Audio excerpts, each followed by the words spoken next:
In this podcast episode, we introduce you to our BCEN friends, Dr. Christina Aranda and Dr. Janelle Mihelic. Janie Shoemaker and Mark Eggers talk with both doctors about test anxiety. Listen as they both give insightful information about testing anxiety. Find out about what it is, some of the reasons it comes about, and resources to help you tackle it. This episode is called Tackling Test Anxiety. Hello, and welcome to BCEN and Friends podcast, where we hold interesting conversations about learning with a range of thought leaders, BCEN certification holders, and industry professionals.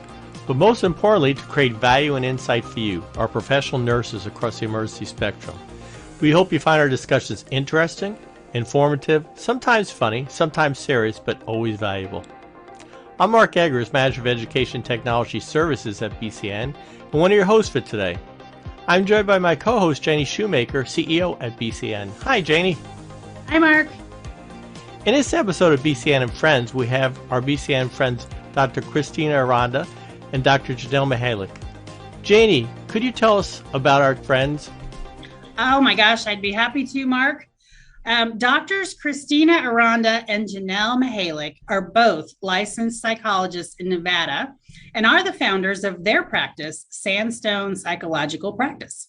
Sandstone Psychological Practice has been honored as the best mental health clinic in Henderson, Nevada in 2019, 2020, and you guessed it, also in 2021. Both Doctors Aranda and Mihelic have recently been awarded the top doctor award for excellence in medicine. Finally, Sandstone Psychological Practice created an online course called Tackling Test Anxiety, a guided online course for students struggling to manage their test anxiety. We're going to talk more about that with them here shortly. Let me tell you just a little bit more about them. Dr. Aranda earned her Bachelor of Arts degree from Stanford University, where her love for psychology and counseling were first fostered. She then received her doctorate degree in counseling and psychology from the University of Oregon, a program she chose specifically due to its commitment to multiculturalism, advocacy, and social justice. She completed her internship and postdoctoral fellowships at university counseling centers in Oregon and California, where she first gained interest in the areas of attention deficit hyperactivity disorder and test anxiety in students. She has worked in many clinical settings and has also taught several courses in the areas of career development and psychological assessment. Dr. Mihelic earned a Bachelor of Science degree from Nevada State College, where she first realized her interest in clinical work and working with college students. Prior to graduate school, Dr. Mihelic spent a few years as an academic advisor, coaching college students through various academic and personal struggles. She earned her doctorate in clinical psychology from the University of Nevada, Las Vegas. She completed her postdoctoral training at UNLV's Counseling and Psychological Services, where she emphasized treatment for test anxiety and ADHD. Dr. Mihelic has worked in various clinical settings and also teaches as an adjunct faculty at the University of Nevada, Las Vegas. Welcome, both of you, to the BCEN and Friends podcast. Thank you. It's great to be here. Well, it's really great to have you here. And I think our audience is going to be very excited for this topic because I think we've all probably experienced anxiety when we have to perform well, take a test. This is a topic that so many of us can relate to. Just for me personally, I know that I experienced more anxiety the last 2 years than I probably ever have, just because of what we've all been through. So I don't know if that's true for everybody else or if you see that, but it's definitely been true for me.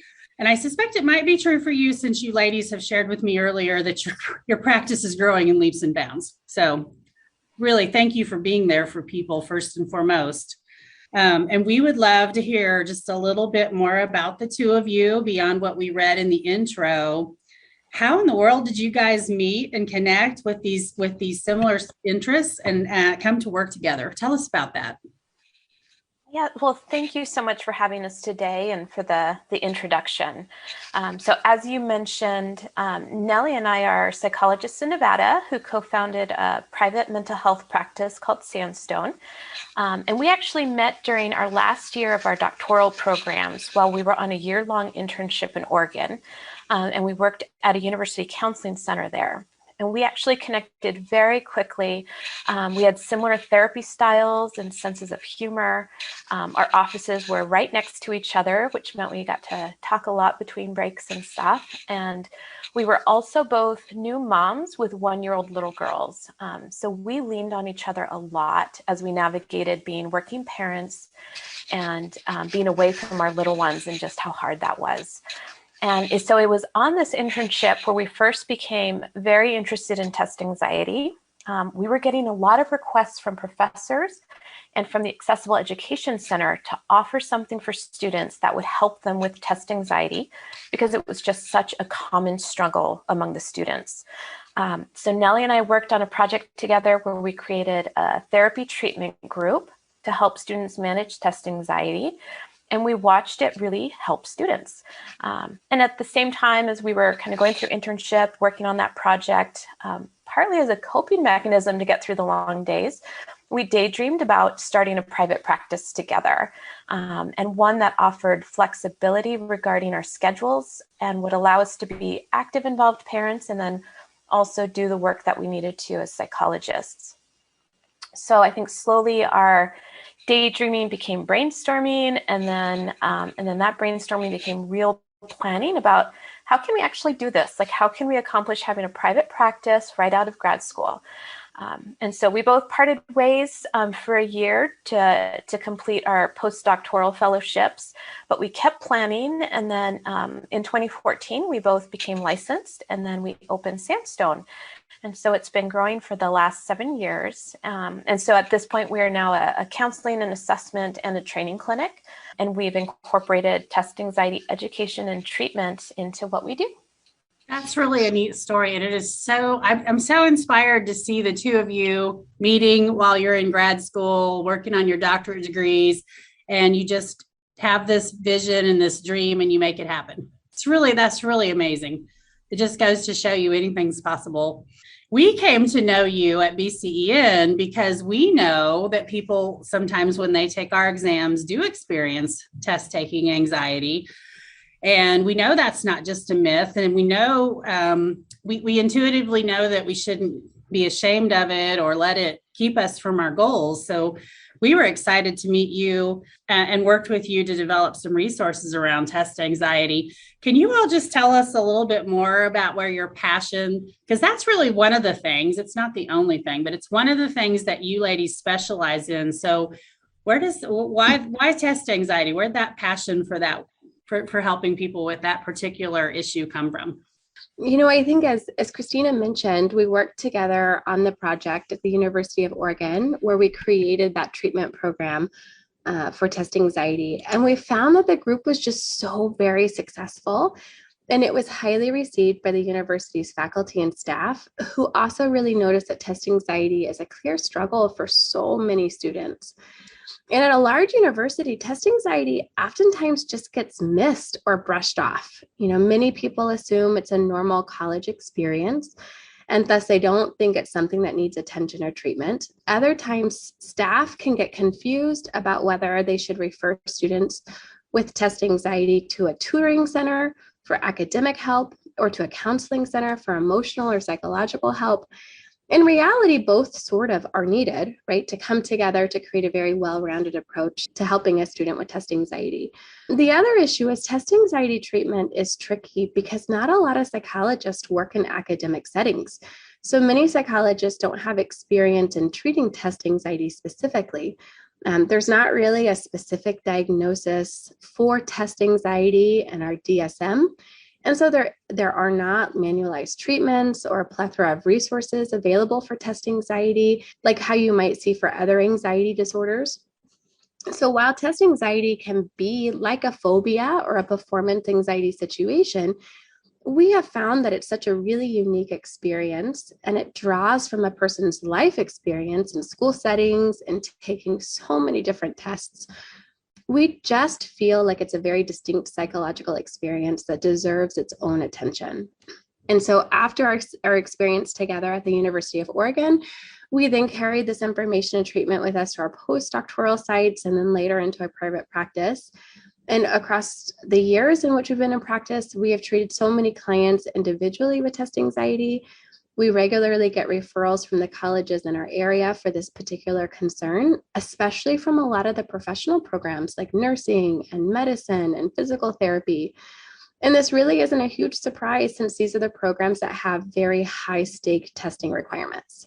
And so when BCEN connected with us a few years ago and asked if we could help disseminate this information on a much larger scale to reach test takers potentially everywhere, we were just so excited about the opportunity to do so. Yeah, we were too. And I know a lot of people have used this resource to help them be successful. And I think when you're talking about organizations that have high stakes exams, it's probably likely, or you can Google, right? And you can get a PDF and it'll say, here's your top 10 things to help you be successful on your test. And you guys took us way beyond that.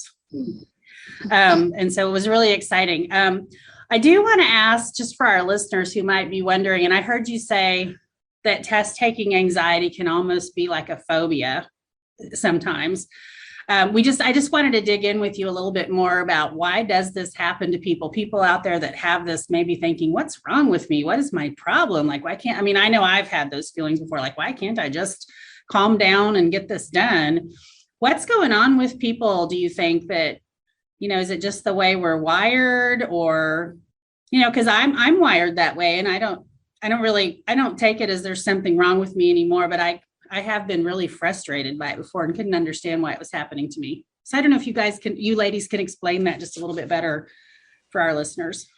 Yes, well, test anxiety, it's very common. So if you're experiencing that, you're part of the majority. It's honestly a little bit rare to not have any test anxiety. And so the reason we get nervous is because anxiety over tests comes from many different sources.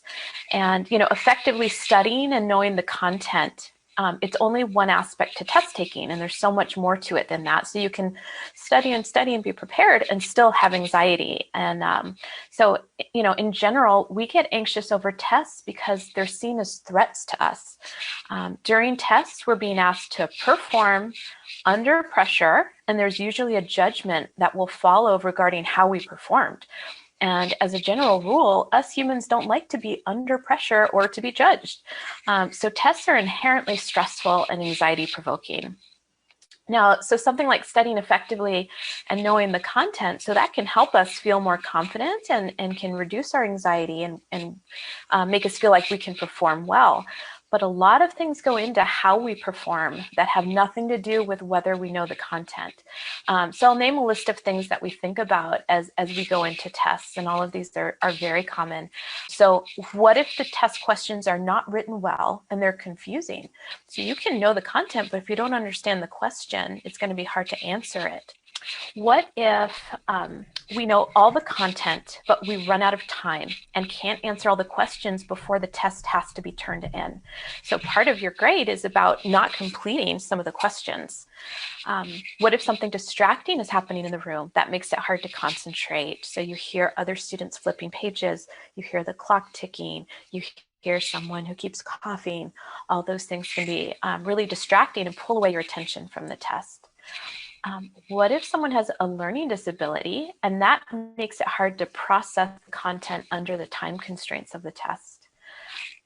Or what if we had a bad test taking experience earlier in our career that's left us traumatized, no matter how much we studied or how much we prepared? So at that point, any test, it just feels like an emotional trigger. So there's a lot of factors that can make our performance not representative of what we know. So that's where the rest of the test anxiety comes from. It's all the what ifs. And then a part of the reason we get so anxious about how we perform on tests is that we worry about how will others view us if we don't get a good score. So what will our parents think of us? How about our friends? How about our teachers? And then we worry about how will we view ourselves and our identities if we get a low grade. So if my identity is around being smart and I fail a test, what does that mean now about me and how I view myself? So we're left grappling with that.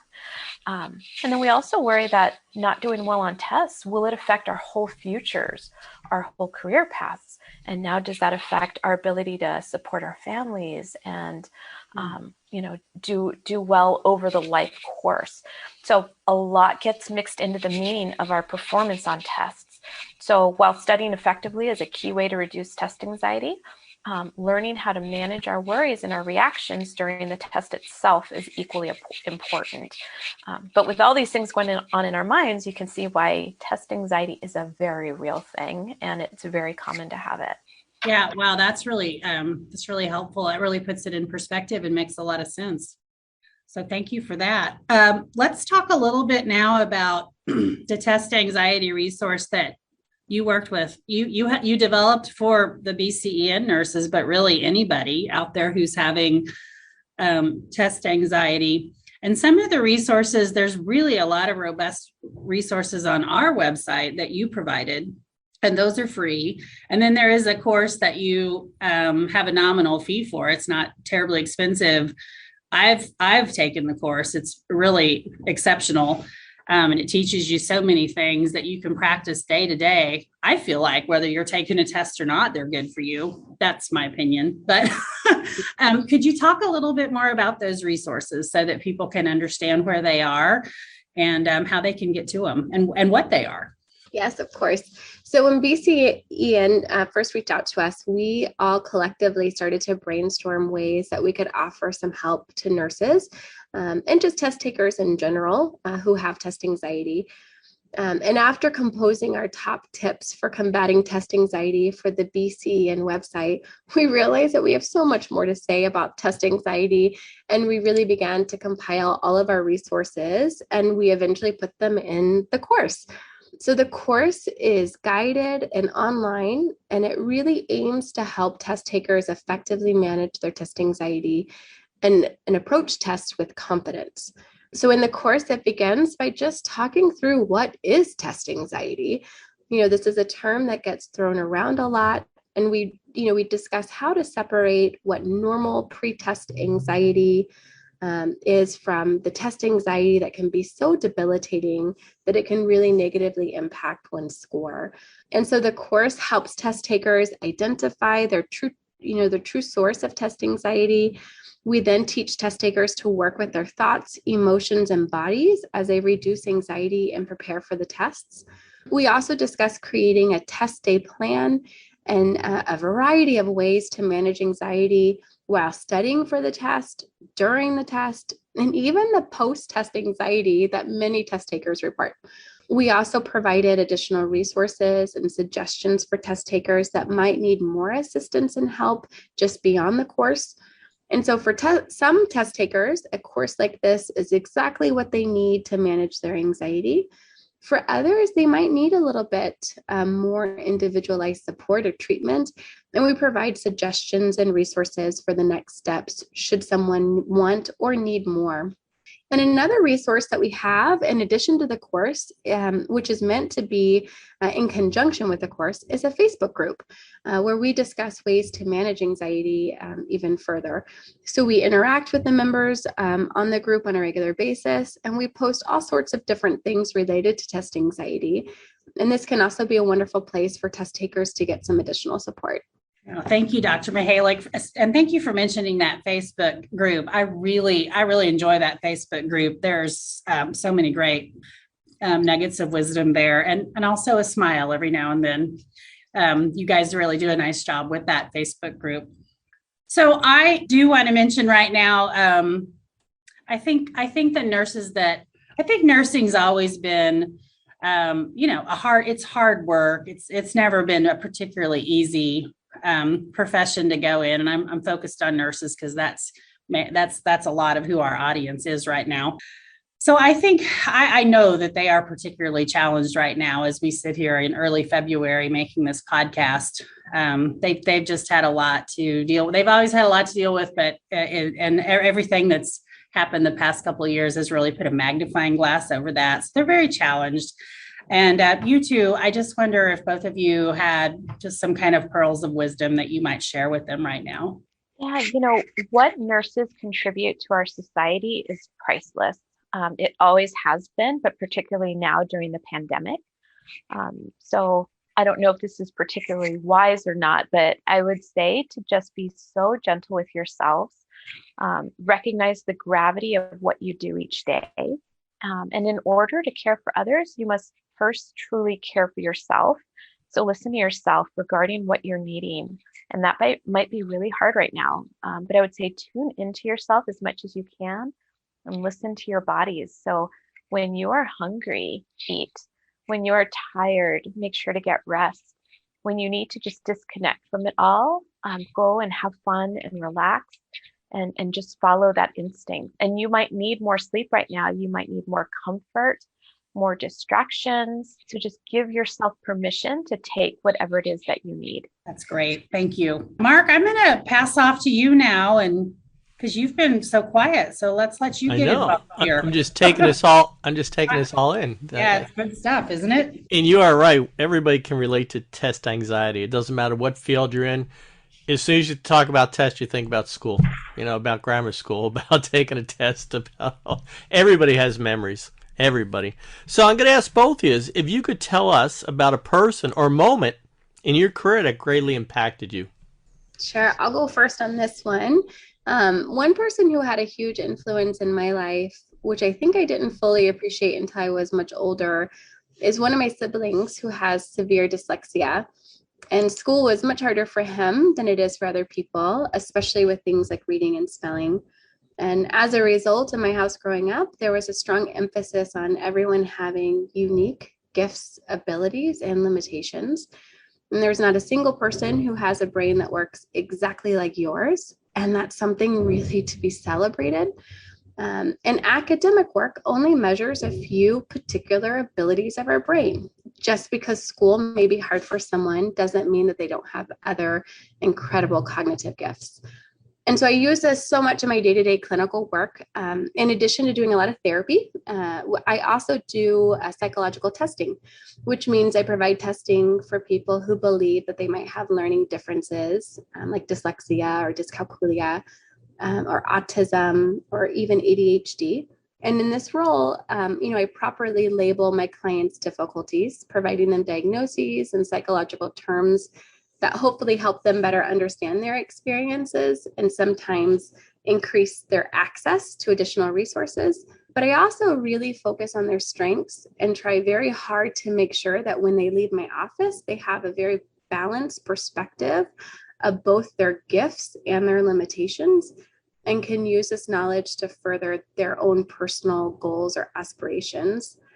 And this comes up a lot in test anxiety too. If we can properly assess where someone gets stuck while taking tests and also assess their strengths going into a test, we can better intervene on their test anxiety and usually really improve their overall performance. And then for me, there have been so many moments in my career that have impacted me. So it's hard to choose among those. But I think what has been steady and constant throughout my entire career is the influence of my dad. His name's Hector Aranda, and he has always been a natural counselor to me. So ever since I can remember, he's taught me how powerful and healing it is to be truly listened to, and what it does to the spirit to have your feelings validated, and then the strength that comes from working through a problem one step at a time. My dad has always had a way of taking any issue or threat that can feel monumental and then breaking it down until it feels manageable. So he's always had a way of providing perspective and normalizing the struggles we all face and making it just part of the natural twists and turns of life. And that approach has fostered in me a sense that no problem is too big. We can always figure this out. And he was actually the first one to say to me when I was really anxious over my grades and just was I doing well enough to get into a good college and things like that. He said, you are worth more than a grade or a test. No grade, no matter how low, even if you go lower than what the lowest grade is possible, can reduce you and who you are. And so he'd say, shake it off and try again. And he would often say, even when we work hard, we win some, we lose some. And that has always stuck with me. We win some, we lose some, and that's all part of life. So he's been very impactful, and it's lessons like those that I do my best to carry through in my work with clients and in the messages that we offer to students who are struggling with test anxiety. Great. Two very good messages. Thank you for sharing that. I appreciate it. So what does the future look like? What are you planning to become involved in next? Yeah, so with test anxiety, we're focused on a few different things. So first, we really want to make this course more accessible to other test takers. We recently connected with someone from the licensing board for aspiring physical therapists and also assisted them with just accessing the course for their test takers. We are really trying to boost up our Facebook group because in the group, we post so many different tips for combating test anxiety. And we find it to be a really nice way to interact with people kind of in the moment as they're having some struggles. And so we're hoping that this group will continue to grow and that there will be a sense of safety where group members can begin to correspond with each other a bit more and getting support from one another as they combat their test anxiety. We just feel it can just be so powerful and comforting to connect with other people who also have the same struggle. And excitedly, we are also in the early stages of working on a test anxiety workbook, which we think will really complement the material we have created in the online course. We are aware that everyone learns differently, and so the online platform may be a perfect fit for some learners, whereas a workbook might be a better fit for others. And then kind of outside of test anxiety, we have recently expanded our group practice. So we have grown from a 6-office suite to a 12-office suite, and we're in a place in Nevada where there's just very few mental health providers. And so the need in our area is substantial. And we are just so honored to be able to provide more services to our community. And so right now we are quite busy with navigating that growth, buying furniture, getting everyone settled in, and just getting into the groove of things. I just want to say, it's really, really easy to see why you all are named. Both of you have received the Top Doctor Award. You guys are incredible. Thank you for what you do. Yes, thank you. I'm going to ask you now a few rapid fire questions, but before I do, something that's on my mind. Where did the name Sandstone come from? How did you come up with using that name? We started, that was probably the first thing we decided on. This was on internship year. We just I remember Nellie came into my office, I think it was during lunch, and she said, okay, so if we were to have a private practice, what would we call it?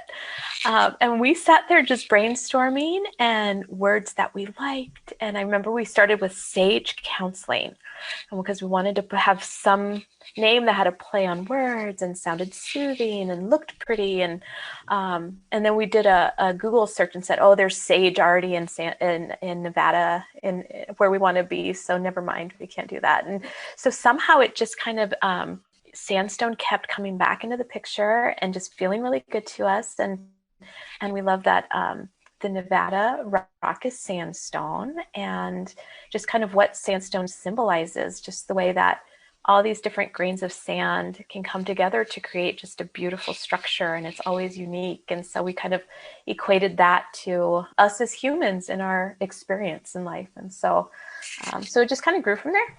Good. I like the name. The name's great. Great name. Good pick. Thank you. So, both of you, what would you be doing if you were not in your current role? So if you weren't doing this today, was there something else you might have been doing? I'll go first. So I would be a full-time writer, and that is definitely my second passion. I love creating worlds and interesting, complicated characters and crafting their stories. And I love finding perfect phrasing and words to express ideas. So I could sit there for half an hour trying to choose between two different words and what works best and stuff. So I just love doing that. And essentially being a therapist is about listening to people's experiences and helping them craft their own narratives and their own life stories. So I think if I wasn't doing what I am, I'd be writing down some of those things onto paper and just trying to capture the human experience that way. And as an introvert, I often express myself better in writing anyways. So that's kind of where I'd lean towards. Excellent. I would probably be teaching. I can imagine it being at like a small liberal arts college where my time would be split between teaching, maybe doing supervision and mentoring students. I enjoy working with students so much and just sharing with them my passion for the field of psychology and the various ways that psychology principles can be applied to our lives. Super good. So now I'm going to ask you some favorite questions. Tell me what's your favorite about these. You can skip one if you want, but here we go. Your favorite book. For me, it's called A Different Blue by Amy Harmon. She is absolutely my favorite author. She writes just beautiful, soulful stories. And this one's about a young woman in her late teens who was left at a diner when she was a baby and raised by the person who found her.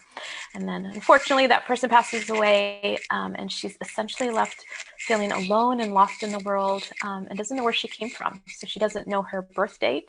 She doesn't know her true name. And she's called Blue because it's the word that she kept saying over and over as a baby. And so the person who raised her thought, your name must be Blue, even though it really wasn't. So the book follows her journey in figuring out who she is and then deciding for herself who she is. So rather than being what society expects of her or as marked as the labels that society have put on her, which weren't so nice, she transforms herself and decides who she wants to be. And so she pursues her passions and surrounds herself by people who she essentially kind of adopts along the way. So it's just a very cool story. I've read it a lot and it has a good romance in it. So you can't beat that.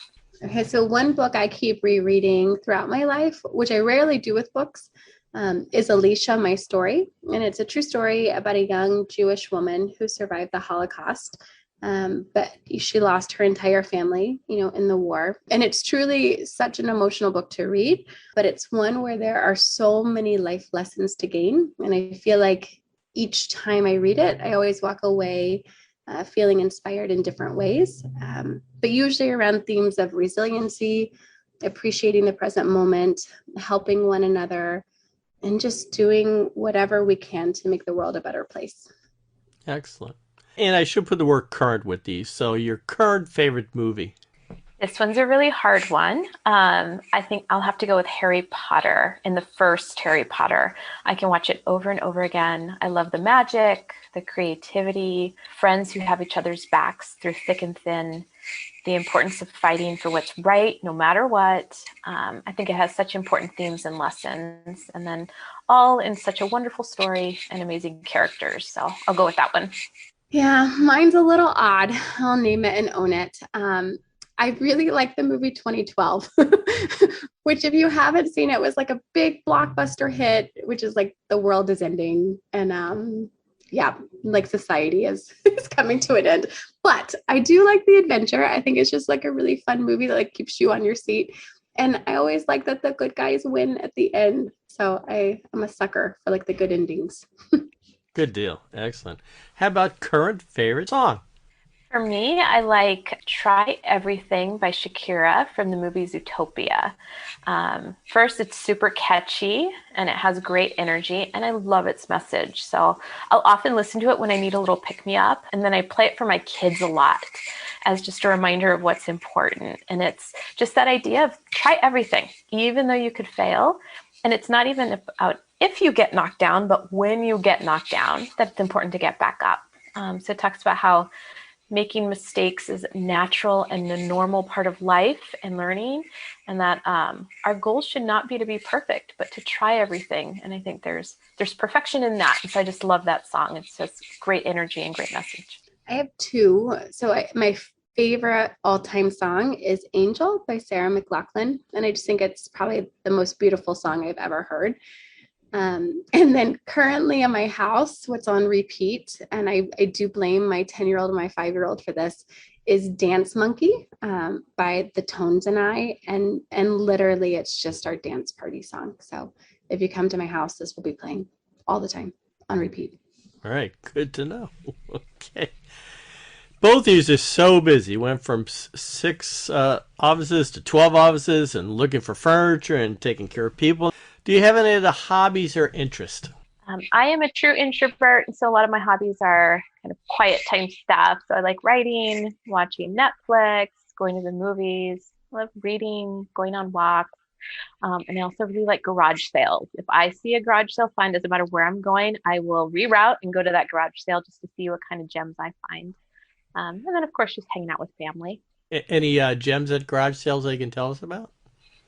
Oh, I think we furnished most of Sandstone with the gems that I found at garage sales. So Great. just tons of decor. I'm a sucker for decor and signs that have cute little sayings on them.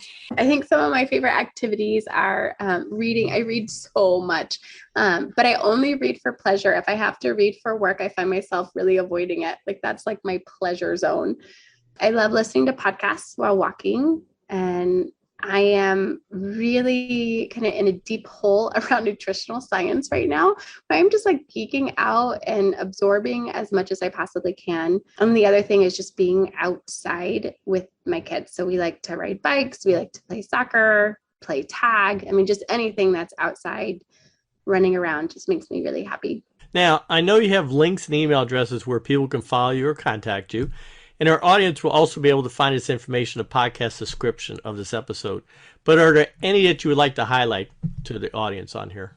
Yeah, so if you're interested in learning more about the Tackling Test Anxiety course, we have a website, and it's at tacklingtestanxiety.com. It gives you a description of the course, and then there's a link on there directly to where it's housed, which is at udemy.com. And then I think the other thing to highlight would be our Facebook group. We do have a Facebook page, we have Instagram, we have Twitter, but it's that Facebook group that has the most content, and it's just daily content for managing test anxiety, and connects you with other people who are going through the same thing. And so some really neat discussions can get going on there. And that, if you go onto Facebook, you just search Tackling Test Anxiety Group, and it will submit a request to us to be part of the group, and then we approve it, and then you have access to all that content. And if you have any interest in Sandstone for any reason, want to learn more about us or anything like that, we have our website. It's called sandstonesych.com, psych.com. Excellent. Thank you. Appreciate that. I want to take this time to thank you, Dr. Aranda and Dr. Mihelic, for joining us on this episode of BCEN and Friends. Thank you both for sharing your time, your stories, and all the information you gave us today. Truly appreciate it. Thank you. And to our listeners, we hope you'll stay tuned as we continue on with BCEN and Friends and bring you new and meaningful content and perspectives. If you have a suggestion for an episode, please email us at bcen@bcn.org.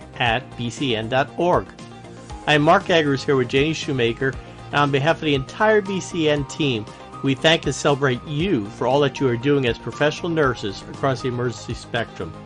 Until next time,